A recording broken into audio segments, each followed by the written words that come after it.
മാത്രല്ല ലിയോയും സെറ്റ് ആക്കിയിട്ടുണ്ട്. ലിയോ സിനിമയില് ഓക്കെ. ഏത് പാട്ടാണ്?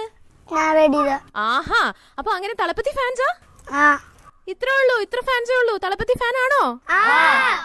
സോ ഇവരൊക്കെ തളപതി ഫാൻസ് ആണ്. ആൻഡ് ആരാണ് ഇവരുടെ ഈ ഒരു മ്യൂസിക് കാണേണ്ടത്?